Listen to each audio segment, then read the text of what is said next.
my fellow Italians, and welcome back to Hetafax, and today I'm going to be doing something quite stupid.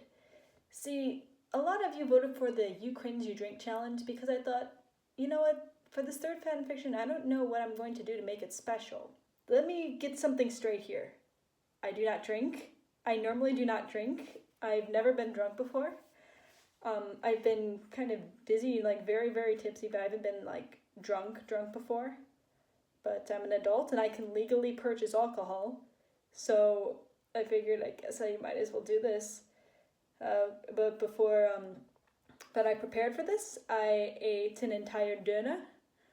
I have a stash of basilic and some water and some Knussy bars so that it doesn't really hit me really hard, because I am going to be drinking this. Tsarevich vodka. Every time I cringe, I'm going to be taking a sip of this. And for those, since a lot of you are too young and don't know anything about drinking, vodka tastes like cleaning products. It is not tasty at all. I've made a list on what officially qualifies as cringing. Excuse my terrible handwriting. All right, let's get back to the story. Draw a circle, that's the earth. I'm in hetalia. This was written in 2013, and the author has not updated since 2015.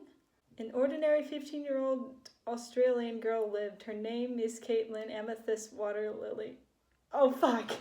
No, the story hasn't started yet. I don't have to drink. Caitlin loved anime, but her favorite anime was Hetalia. She wished it was real, but what she didn't expect was to have her wish come true and enter the world of Hetalia. Now she has a new life, starting as a 4-year-old girl in the new country, Serenia. Join her in saving lives, action, and falling love. Oh, just falling love. Okay, then. Whoa.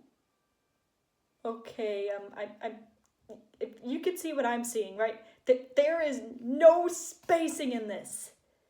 None. This doesn't make me cringe, it just pisses me off. Alright, let's just start it. Yes, I'm finally done. I had just finished my homework on the history of the world.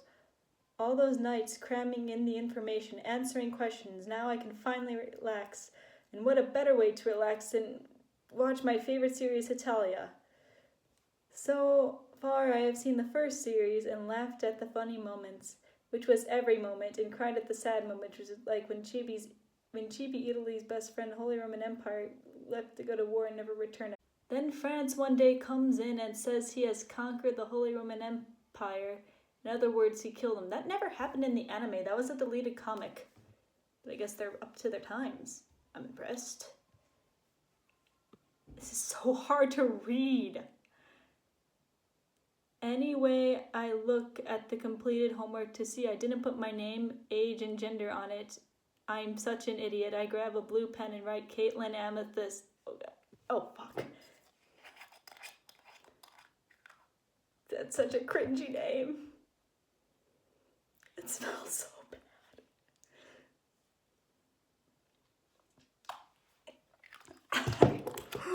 Oh, fuck. Okay, not that bad. I grab my work. What? Yeah, and this says Water Lily, 15 female. That's a pretty... Caitlin Amethyst Water Lily, what the fuck is even that name? I grab my work and stuff it in my bag, then turn on the TV to watch Hetalia. Since when is Hetalia on the television? Unless you have all the DVDs. While I'm watching Hetalia, think of how cool it would be to be a nation like them. I would put my nation in, oh, I got it. I would name my Serenia. Okay, if you say you're from Australia, you should know English. I am not excusing you. The nation known worldwide for their flowers and its people can talk to animals. Oh, fuck.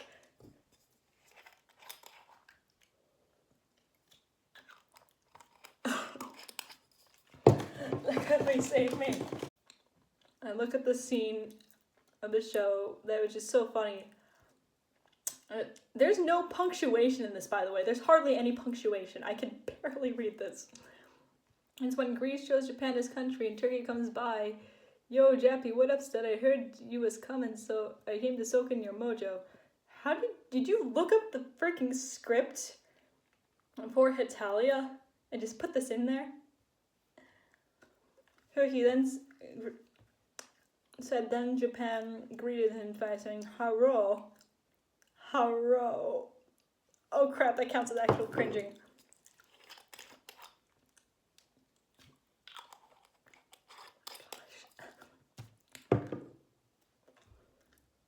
This literally is my chaser. When Greece and Turkey notice each other, and Turkey yells, "Oh, bro, what the hell are you doing? You're shedding better breath. Listen, to these Japan people are making fucking bullshit on my body." Turkey had Greece by the front of his shirt, then Japan tried to speak big studio, and Japan said in a relaxed tone, "Handle, Turkey. This shirt was expensive. Japan was just seeing my sight." Then Turkey got angrier. He said, "You're lying. My friend doesn't sightsee, do you?" Japan tried to speak again with a little anime Greece character popped up and said, "Why don't you leave Japan alone, you stupid head?" Love this part. It's like, which one is it Japan? Parentheses Greece. Which one is it Jappy? Turkey. Oh, fuck. Oh, no. Right after the part where he pulls off his thumb, I started laughing so hard I fell off my couch, and when I got back up, another episode of Hetalia came on. But when I see Civitalia and Civi Italy in the Holy Roman Empire on a hill, I sighed. I'm sorry if the camera is shaking. It's on my computer, and I'm trying to read this. I sighed a rerun. That's from a completely different season! After 2 minutes came the sad part when Holy Rome leaves and Italy starts crying. I start crying, no, why Holy Rome? Why did you leave? If I was there, I wouldn't let you leave. Then Italy wouldn't miss you so much and you wouldn't die. You can't change the fate of history. I turn the TV off and go to my room and cry my eyes out under the pillow over a fucking cartoon. I wish Hetalia was real. It's better than the life I could have make friends with them and maybe fall in love. Why? Why?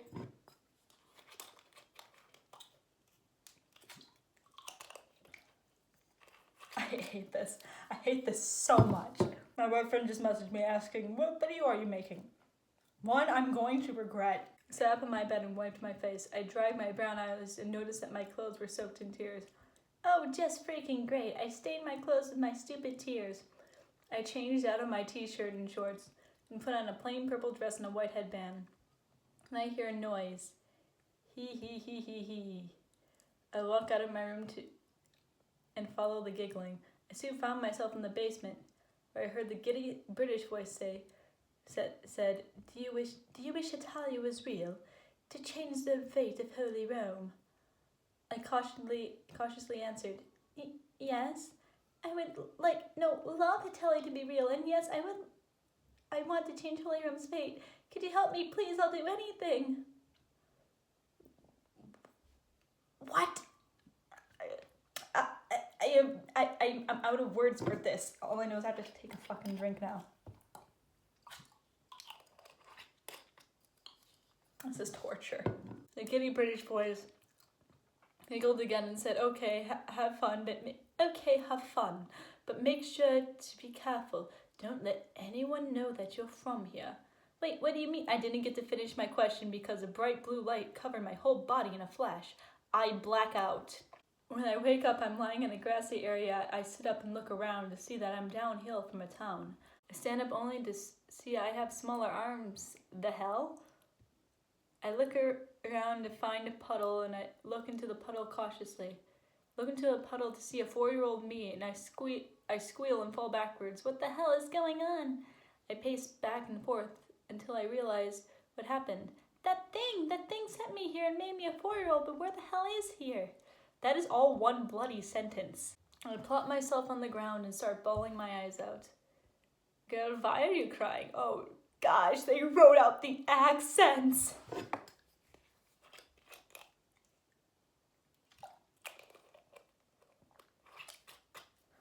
An Austrian accent asked. I looked up to meet a deep pair of blue eyes. Austria? That thing didn't just make Hetalia real, it sent me into Hetalia. I owe that thing big time. Now I gotta think of an explanation. I'm lost. I don't know where I am. Please, can you help me? I'll do anything. I stuttered. Anything?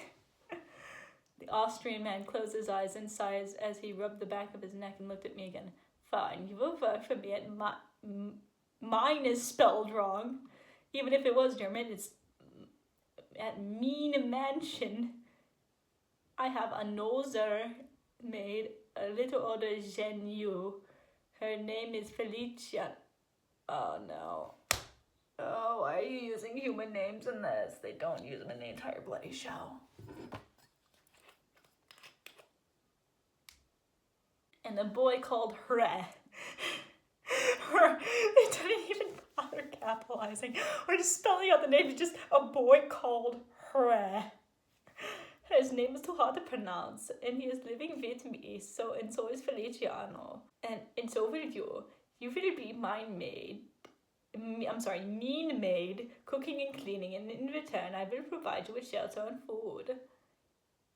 He stated. He motioned me to follow him while we were talking.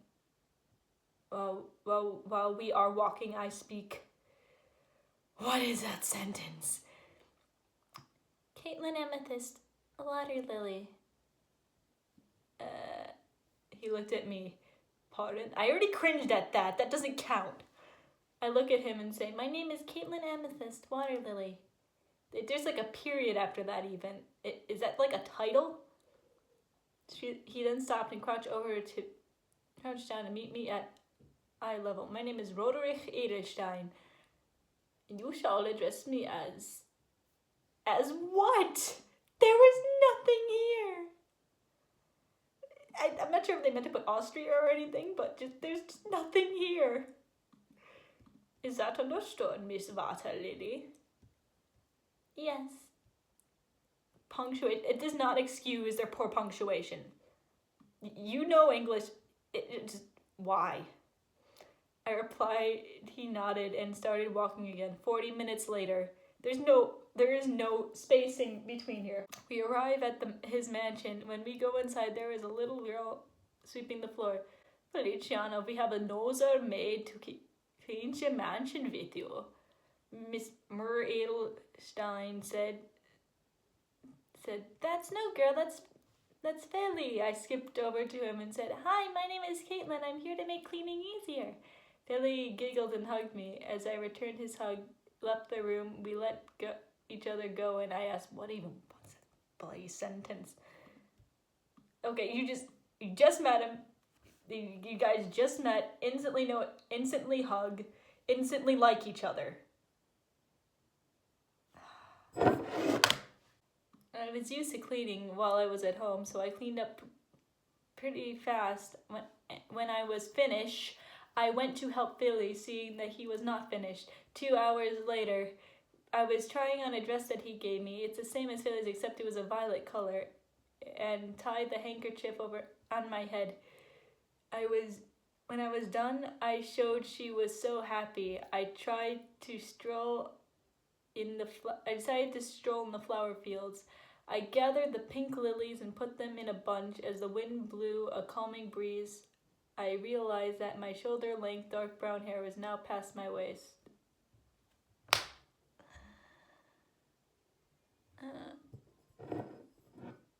My hair glides on the wind and whips up and down. I hear the twig snap and spin around to see Holy Rome.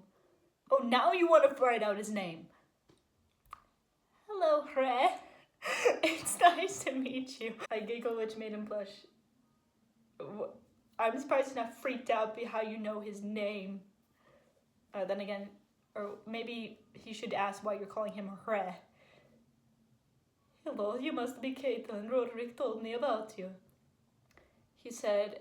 I walked up to him and said, I think you should ask Billy a question. Ask Billy if she's a boy. Oh my gosh. It's like Back to the Future stuff. He looked shocked. Why would I ask that? He asked, because Billy is a boy, not a girl. I should know I am one. I replied. After a lot of talking, Holy Room finally understood. We talked about ourselves, but then one day I will have to go to war. I need you to take care of Philly for me. He said. I paled and said, no, you can't. I know what will happen. And then clasped my hands over my mouth as he looked confused. What will happen? He asked. I sighed and said, I know you are the Holy Roman Empire, and when you go to war, you are killed and conquered by France, and Philly cries for ages. That never happened! They never showed anything about Italy's reaction in the series. I looked at him to see he is both pale and shocked. I leaned towards him only to lose my balance and fall in his lap. He snaps out of his shock state and asks, how do you know this? Are you a country, or are you a girl who can see the future? I answered him by saying, I had seen it when I was in a temple. It's complicated. Yeah, the perfect response. He then made me sit there beside him. He asked, I don't know why, but I choose to believe you. But you didn't tell me if you're a country, are you?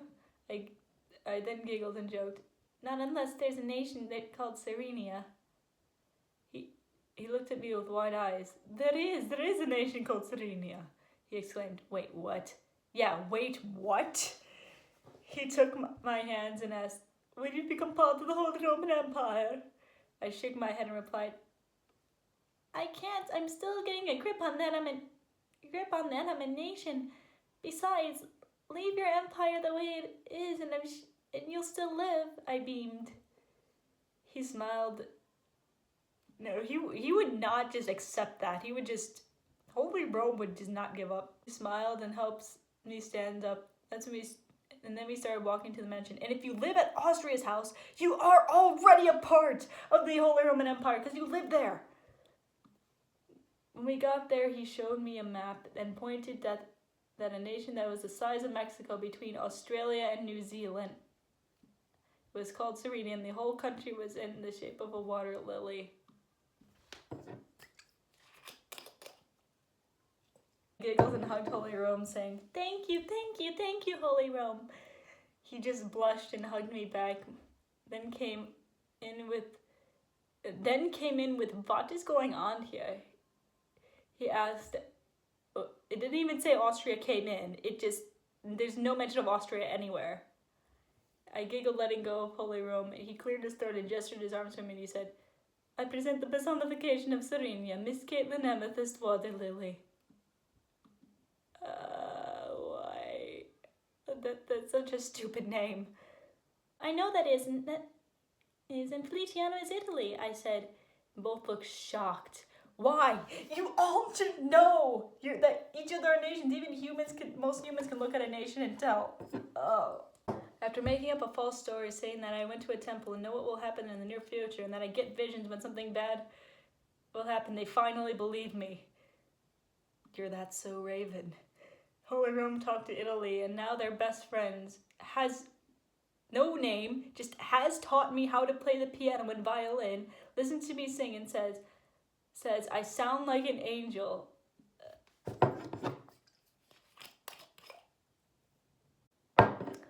I can't wait to see everyone else. Time skip to Christmas.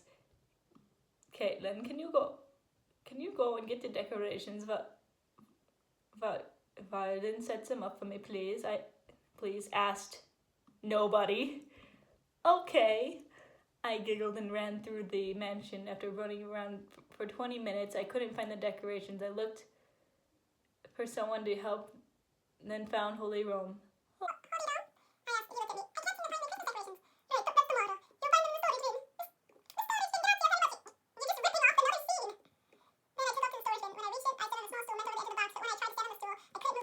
Great, now I'm stuck just like Italy was supposed to be. Oh, I see what you're doing here. And I heard, oh no, don't worry, Serenia, I'll save you. He started mumbling. After that, I felt a breeze. Then Holy Rome screamed. After 4 minutes, Holy Rome picked me up by my hips and placed me on the ground. You saved me, grazie, I said. Time skipped to nighttime. I lay in my white silk-sheeted bed thinking about everything that's happened, like when Holy Rome tried to get Italy to become part of the Holy Roman Empire, or when Holy Rome fell over and landed in a puddle, or even when He brought me a bouquet of lilies. Then my door cracks open and I feel something climb on my bed. Caitlin, are you awake? I hear Feely say. I prop myself up on my elbows and look at him. Had a bad dream? I asked. He nodded. Want to talk about it? He nodded. What was it about? I asked as I sit up with my legs crossed. I was standing in the field when I saw a boy who looked a lot like me. And he had purple eyes and darker hair. He looked so scary, and then everything went to black. They wrote out all the uhs. I think you could see, but yeah. I called out for help, but no one answered back. And I saw you running, and I asked what was wrong, and you just grabbed my hand and kept running. You were crying and saying, he's coming, over and over again. This is a hentai now. Then I heard a gunshot, and you. He then started crying. Then he clung to my chest. I stroked his hair, avoiding the curl. Calm down and tell me what happened. You got shot and fell to the ground, and I kept calling you to wake up, but you turned gray and stopped breathing. He cried even harder. Shh, it's all right, Billy. It was just a dream. I'm alive and breathing. I'm not going to die anytime soon. Let's hope that proves wrong. I cooed. Then I realized he fell asleep.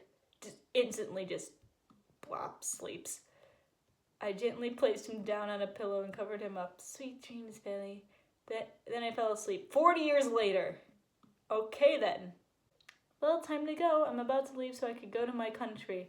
Okay, I just gotta say, if your country is by Australia, which hasn't been mapped yet, mind you, the Holy Roman Empire days, I don't think Australia and New Zealand have been mapped yet. And what are you doing as part of the Holy Roman Empire and living at Austria's house? In Italian years, I'm 8 years old. Italy is crying, and so is Holy Rome. Is still alive, and he said he would take care of Italy for me. Hug everyone one last time. Don't worry, I'll see you all again one day, I reassured them. And with my long plain yellow dress, my long deep blue cloak and sack of food and a water-filled canteen, I start my journey. 2 weeks later, I reach the country of Spain. You walked the wrong way, you idiot. I wander around trying to look for a wanted sign because I have no food and water and I'm flat broke. I had only one other problem other than being hungry, like the country. I'm flat broke. Wandering aimlessly, I bump into someone. Where are you going, ragazza? I look up to see Romano. Sorry, Romano. I apologize as I got up. Hey, how do you know my name, ragazza? Crap, think. Got it. I know your fratello Feliciano. You call him Romano, but you call North Italy by his human name. Oh, damn it. He groaned, my stupido fratello. I told him my situation, and he understood and said, come, I will take you to the tomato bastard. I giggled. We were walking. I told him who I was and some stuff about myself. In return, he stubbornly told me about himself. 20 minutes later, we were at Spain's house. Romano banged on the door, and we waited for a little bit. Then Spain opened the door and hugged Romano, saying, Romano, I was so worried about you. Never go off on your own again. Then I stepped in, saying, excuse me, but he was with me. Spain then looked down at me and let go of Romano and smothered me in a hug, saying, so cute, so adorable. Then Romano yelled something at him in Italian. Spain invited me in, and after a while they both understood my situation and that I'm a nation. Oh, chica, you can stay as long as you need. I thanked him and said, I will only need a supply of food to last me until I get to Australia. There I will meet its personification. Give me. Spain and Romano talked to me for hours and hours. Had a blast. 2 weeks later, thanks to Spain, he gave me his home, mobile numbers, and a plane ticket after spending a week and 6 days with him and Romano to Australia. None of those things have been invented yet. Right now, I'm in NSW, Sydney. I reach a payphone. That doesn't exist either. Which still had time in it. Oh, coincidentally, I dialed Spain's number. It ringed a few rings. Hola, Antonio Fernandez residence. It gets worse. It's me, Caitlin. Caitlin, are you already in Australia? Yes, I'm a little past the airport at a payphone in Sydney. Can you tell me where he lives? Okay, let me explain something. During this time, there is no payphones. There is no phones in general. There is no such thing as a plane. What the hell are you talking about? Chica, he lived at the house on the Harbour Bridge. Oh, like you would know where a nation you don't know exists lives. On the Harbour Bridge? Yeah, in the house in the center of the harbour. Above the ocean near the Opera House. Oh, thank you, bye. Bye, Caitlin. Then I hung up and I start running to the city. I pass people who look really fancy. I was looking around while running and bumped into someone, and like always, I fall on my butt. Oh my, terribly sorry, love. Jackson Kirkland, you apologise to this young lady this instant, a British voice said. I shot my head up to see England and Chibi Australia, who looks a little older than me. Australia helped me to my feet and started dusting me off, saying, sorry about that, Sheila. My bad. Did I do good? I shook my head and decided to play stupid. That's all right. I'm just in a hurry to get to the Harbour Bridge. Really, are you meeting someone there? Like England cares. England is smiling. Why is he smiling? England doesn't really... He's a tsundere. Time to stop playing stupid. None anymore. I found who I was looking. I giggled, pointing to Australia. Me? Why me? He asked, looking confused. Are you not the personification of Australia? Yes, his jaw literally dropped to the floor.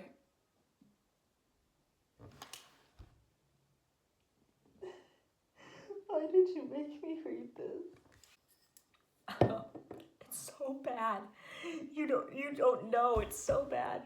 Before any of you start asking, yes, I am a nation. But can we discuss this at your home, Jackson? I asked. He pulled himself. I'm not even gonna make a comment about the name.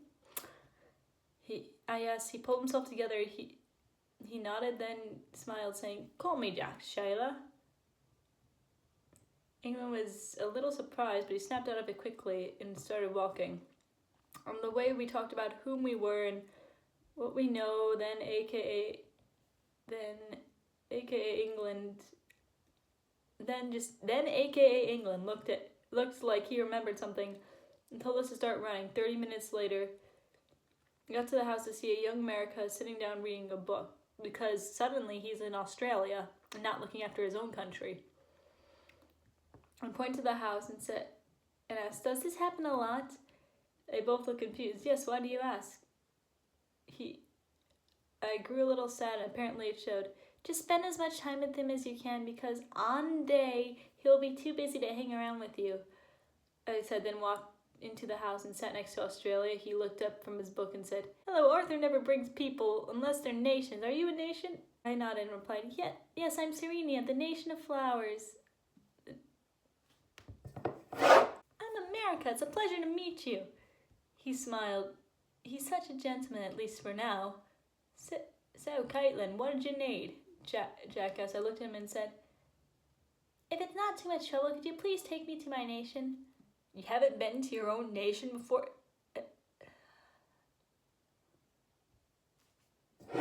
He said it would take a while. In the meantime, Alfred, aka America, and Jack talked about our countries, and I told them everything about Serenia, because everything I imagined Serenia would be was. Alfred gave me a little wooden soldier and said, "Keep it as a token of our friendship." Then Jack gave me some old pair of black boots with sheepskin on the inside. He said, "These belong to me mum, but you can have them as a gift of our friendship." I put the gifts in my sack and found a bomber's jacket I got got on the way to the house that wasn't invented yet, and a pair of boots in my sack as well. I had in America the jacket and the boots and said, I hope you like them. They're a bit big, but you'll grow into them.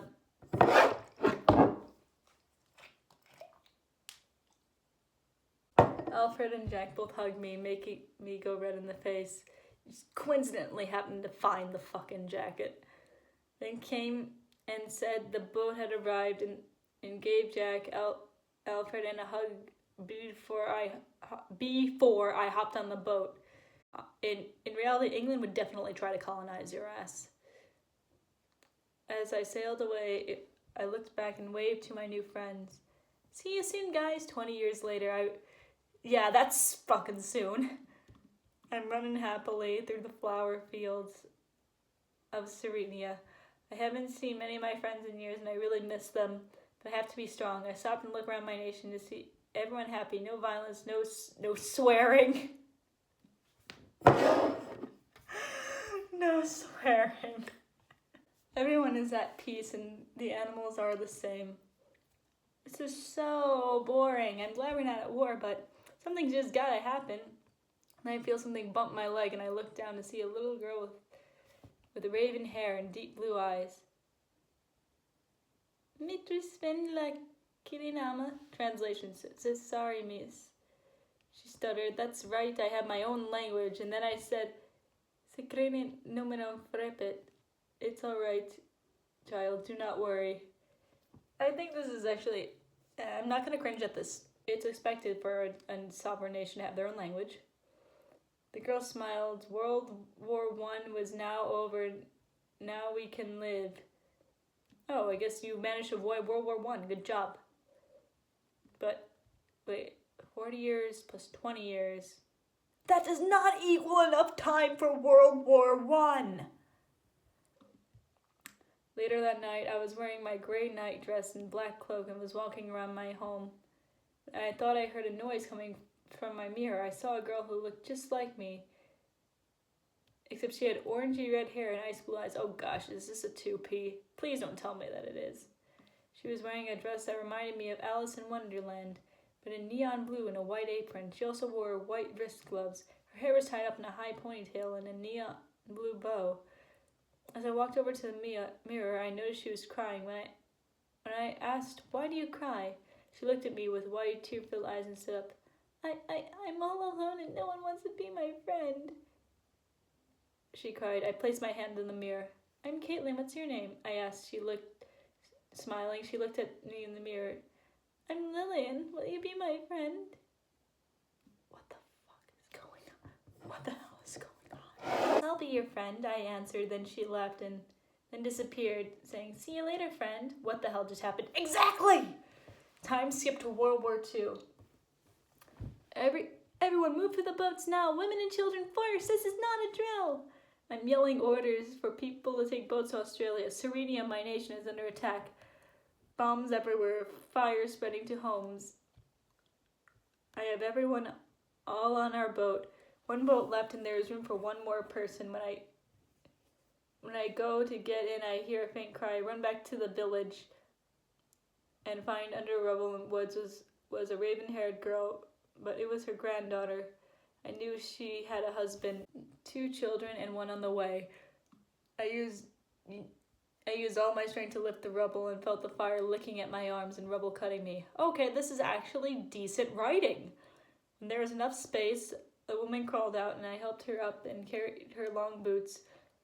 When we got there, I placed the woman on the boat with her husband, where her husband and children cuddled her.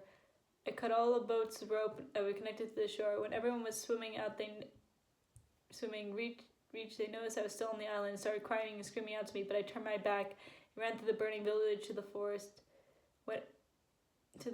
When I got there, I dropped to my knees at the sight. Dead animals and people everywhere, all burned to death or blown to bits.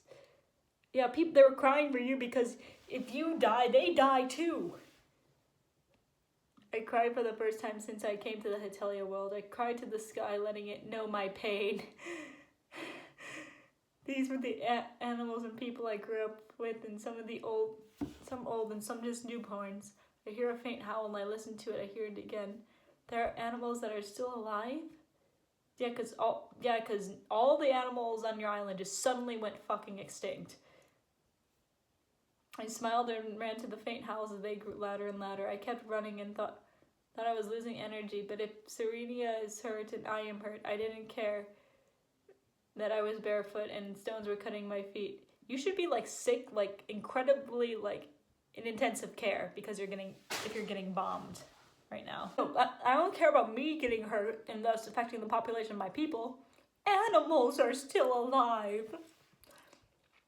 When I reached to where the howling was coming from, I wasn't so happy to see a scene in front of me. There was 2 wolf pups and 2 snow tigers and a black male with emerald eyes and a white female with a black crescent moon shaped into her fur and amber eyes.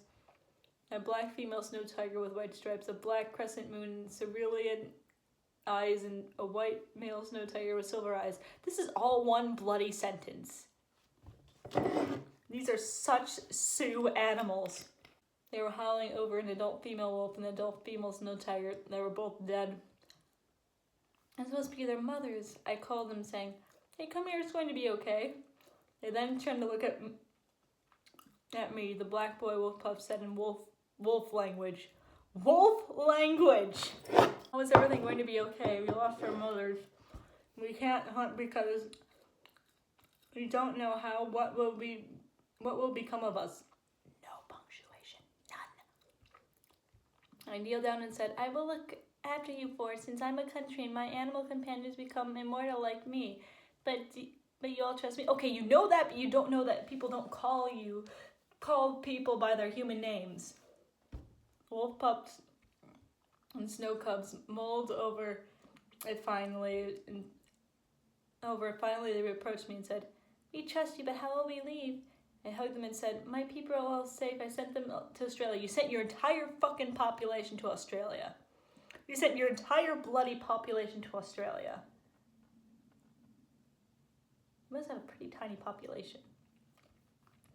And you 4 are alive, which means that all that matters is that I figured out something. I promise. 2 months later, I was training like I had been for the past 2 months. My wolf pups and my snow cubs came running to me. Caitlin, an intruder's on the island and he has a gun." Pass me the bottle. I stopped what I was doing and grabbed my long black coat, put it on and pulled the hoodie over. Hoodies weren't invented back then. My head. I ran to the cave where we lived. I had my bow and arrow because your nation apparently doesn't have guns, and a hunting knife. I ran out before I left and told them to stay put. With that, I ran to the burnt forest. 20 minutes later, I hid behind a tree and I found the intruder. He was wearing an army suite, and it has my pups informed me he has a gun. I positioned my bow and arrow and I pointed at him. "Halt, intruder!" I yelled. I'm up behind the tree and the intruder attacks me. Both lose our weapons and they are flung across the ash-covered dirt. I hit him in the gut, but it doesn't faze him. He punches me in the jaw. I stumble back and pull my hidden hunting knife from my cloak and get back to my feet and pounce on him. I pin him to the ground, put my hunting knife against his throat. He stops. "Why are you here?" I ask / yell. He replied, "I'm looking for survivors to take back to Australia. I'm his personification." Because that's suddenly your job. I then froze. "Jack, is that really you?" I stuttered as I got off of him. "How do you know my name?" Yes, as he stood up. I removing my hoodie. He goes wide-eyed. "Caitlin?" I forgot to take a drink because the person's name is Caitlin. Like every other self-insert's name. "Is that you? I can't believe it. You're here." I run to Jack and hug him. But aren't you like on top of each other? Why would you have to run to him? And he returns by hugging me back. He looks down at me and is wide-eyed again. "Caitlin, oh crikey." Oh, it's beautiful. "I'm so sorry about your jaw." As head caressed my face, I winced in pain and lifted my hand to my face and felt my jaw. I felt a warm substance. Look at my hand and see blood. Jack, it's fine. I dealt with worse 2 months ago. And you probably have a crater in your country now.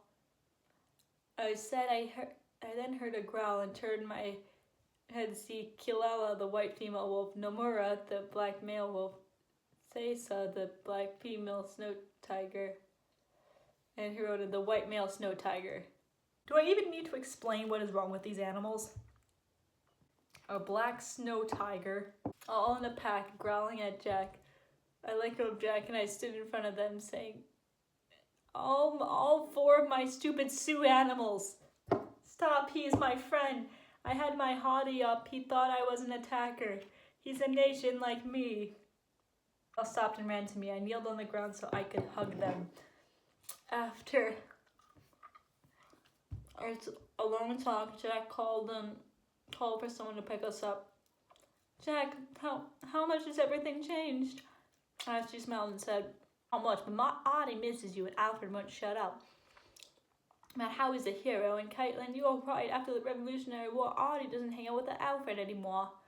Then we heard the chopper. I put my hoodie up enough so that you could still see my face. When it landed at a safe distance from us, we ran to the chopper.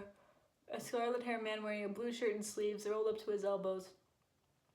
2 banners on the X formation, making his torsos look like the Scottish flag. He had an army green 3/4 pants and black shoes and was smoking a cigarette. Oh, why do you write out the accents? And that Scotland isn't canon. It's a... what are you doing here? This place is a dump, he said as he walked in front of Jack and yelled, hey, this dump is my nation. Don't trash about it. He was taken aback. You're the nation of Sardinia? I nodded. He noticed my injury and asked, what happened? I lied, saying nothing.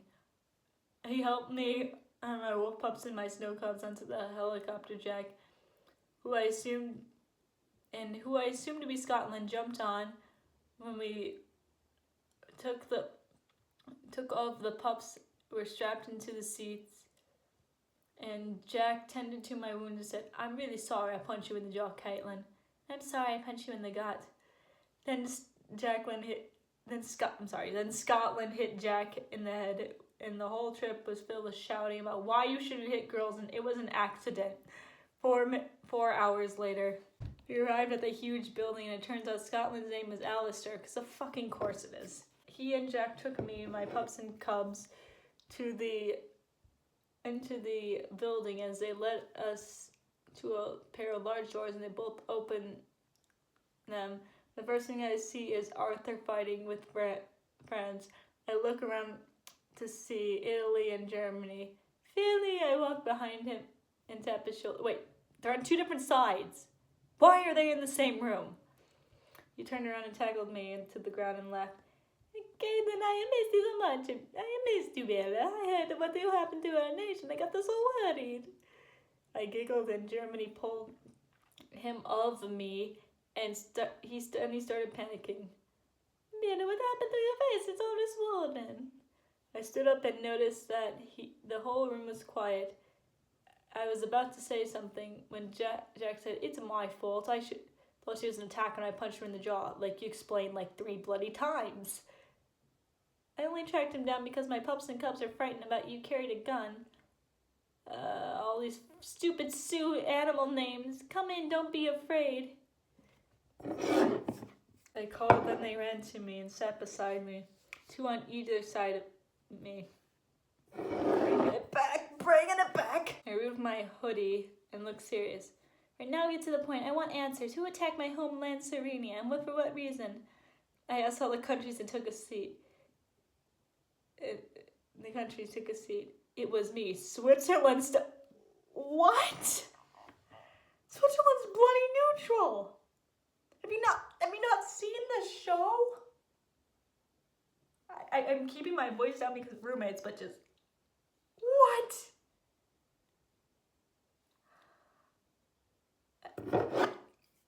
Give me that frickin' vodka.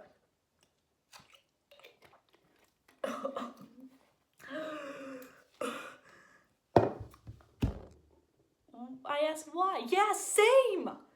He sat back and said, your home nation was weak and had no defenses. A perfect place to start a new colony. Switzerland doesn't colonize! What? This is so out of character. It's probably the most out of character I've probably ever seen. All the stupid Sioux animals started growling and stalking towards him. Call off your filthy animals, Switzerland commanded. Filthy? Shut up, just shut up. What right do you have to call the only Serenian-born animals left alive filthy? Because all your fucking animals died in a bomb. If your country's the size of Mexico... I thought we were at the end. I thought I was gonna be free. Call up your army on Serenia or I will. I yelled. He seemed taken aback, but he shook his head and said, once war is declared and a nation is classified as weak, we invade. Weak, huh? I said softly, then slammed my fist on the table. Do I look weak to you, asshole? Oh, finally some swearing. You want a war? I'll give you a goddamn war. Even if I have to take on your whole army by myself, if I have to. Oh, don't take on the Swiss army, girl. You will die. You will die if you take on the Swiss army. I yelled. Everyone shocked. Tears welled up in my eyes as I pulled my hand out of the table. Man, what happened to you? You used to be peaceful. But I turned to Italy and said, after what I endured, Philly, I'm surprised that I'm still sane and alive. 3 edgy 5 me. Fine, I'll call off my troops. It appears you are strong after all. How is that a proof that she's strong? Switzerland said. He left the meeting room. Thank you, Vash, I whispered. Someone tapped me on my shoulder. I turned to see Arthur. Hello, love. It's good to see you. He smiled. I hugged him, and he stroked my hair, knowing how much I wanted to cry. This OOC-ness just keeps bringing the bottle back to me. Dude, meeting's over. Everyone go home. I heard an American voice call out, followed by footsteps walking away. When they stopped, Arthur said, Love, you don't have to hold it anymore. I couldn't hold it anymore, and I cried hard into Arthur's shoulder, gripping his military uniform as he stroked my hair. That's it. Let it all out. This is so out of character. He cooed. I sniffed and pulled my head out of his shoulder and rubbed my eyes. Thanks. I really need that. Sorry about your uniform. I said. He then smiled and said, don't worry about it, love. Please call me Arthur. I smiled at him and then someone hugged me from behind. Hey, the hero wants some love too. I turned around to see Alfred, all grown up. I hugged him, laughing. Alfred, I missed you, you big goof. How have you been? He said, kick-ass as usual. But what I heard, you can't say the same. Caitlin, I want to protect you, so please join the Allies. All worship the main character trope.